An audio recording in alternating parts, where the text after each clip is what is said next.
এটা প্রবাসী কল্যাণ ব্যাংক। যে সুযোগ সুবিধা আমরা যেগুলো শুনি আসলে বাস্তবতার সাথে কোনো মিল নাই। এই সম্পূর্ণটা ভাওতাবাজি, ভুয়াবাজি। আমাদের যেগুলো বলা হয়েছে আসলে এগুলো কোনো মূল্য নেই। এখানে পাসপোর্ট, ভিসার, তুমি যে একটা প্রবাসী তোমার কোনো মূল্য এখানে নাই।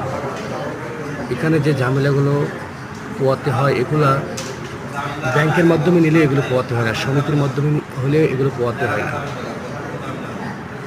প্রচণ্ড ঝামেলা ইসে, এদের অনেক সমস্যা, এরা আশা মিথ্যা, এদের আসলে মিথ্যা। তারপরেও তোমার নিবে কাগজপত্র জমা।